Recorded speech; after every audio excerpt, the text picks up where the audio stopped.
നമസ്കാരം. ഓം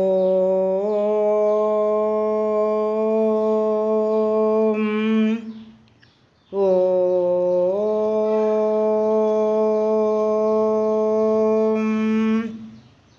ഓം.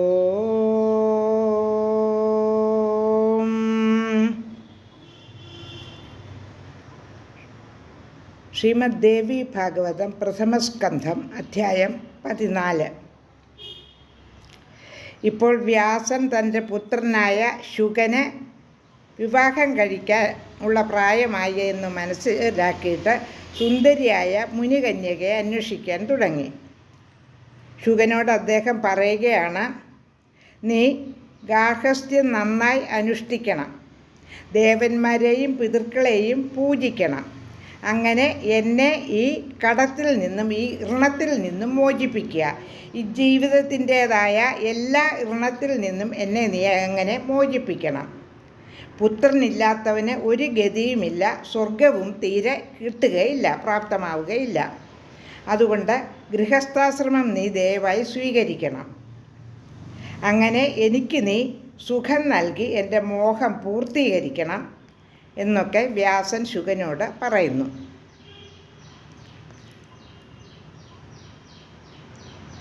ശുകനെ ലഭിക്കാൻ വേണ്ടി 100 സംവത്സരം തപസ് ചെയ്തിട്ടാണ് കിട്ടിയത്. ആ കാര്യം അദ്ദേഹത്തെ ഓർമ്മിപ്പിക്കുന്നു. അപ്പോൾ ശുകൻ പറയുന്നത്,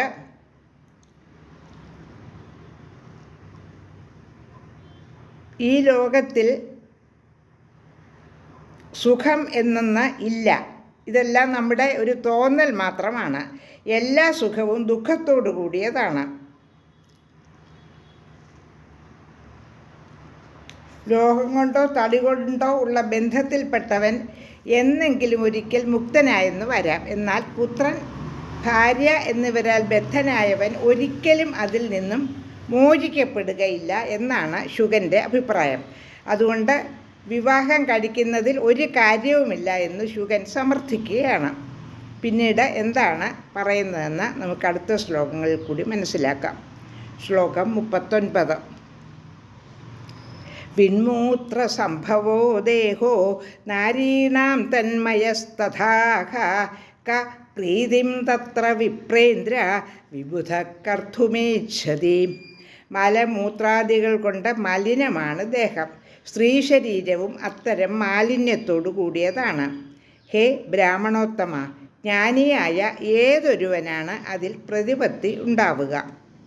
ശ്ലോകം 40.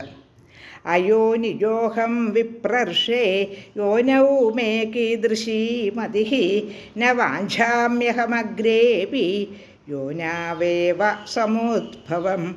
ഹേ വിപ്രർഷേ, ഞാൻ അയോനിജനാണല്ലോ, അതായത് സ്ത്രീ പെറ്റ് ഉണ്ടാവാത്തവൻ. എനിക്ക് എങ്ങനെ യോനിയിൽ താല്പര്യമുണ്ടാവും? ഇനി ഞാൻ യോനിയിൽ ജനിക്കാൻ തന്നെ ആഗ്രഹിക്കുന്നുമില്ല. ശ്ലോകം 41.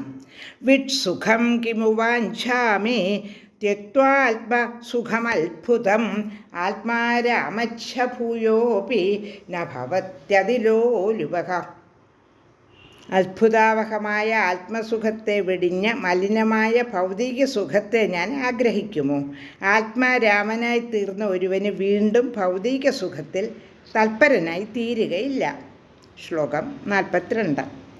പ്രഥമം പഠിതാ വേദ മയാ വിസ്താരിതാച്ഛതേ ഹിംസാമയാസ്തേ പഠിതാഃ കർമ്മമാർഗപ്രവർത്തകാഃ. അങ്ങ് വിവരിച്ചു പറഞ്ഞ വേദങ്ങൾ ഞാൻ ആദ്യം പഠിച്ചു. കർമ്മമാർഗത്തെ വിവരിക്കുന്ന അവയെല്ലാം ഹിംസാമയങ്ങളാണ്. ശ്ലോകം 43. ബൃഹസ്പതിർ ഗുരുപ്രാപ്ത സോപി മഗ്നോ ഗൃഹാർണവേ അവിദ്യാഗ്രസ്തഹൃദയ കഥം താരയിതും ക്ഷമഃ. എൻ്റെ ഗുരുവായി തീർന്നത് ബൃഹസ്പതിയാണ്. അദ്ദേഹവും വിഷയസമുദ്രത്തിൽ മുഴുകിയവനാണ്. അവിദ്യ മൂടിയ ഹൃദയമുള്ളവൻ എങ്ങനെ ഒരുവനെ മുക്തിയിലേക്ക് നയിക്കാൻ കഴിയും? ശ്ലോകം 44. രോഗഗ്രസ്തോ യഥാ വൈദ്യ പരരോഗചികിത്സകഃ തഥാ ഗുരുർമുമുക്ഷോർമേ ഗൃഹസ്ഥോയം വിഡംബന.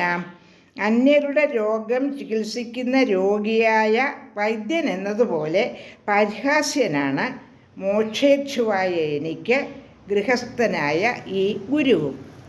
ശ്ലോകം 45.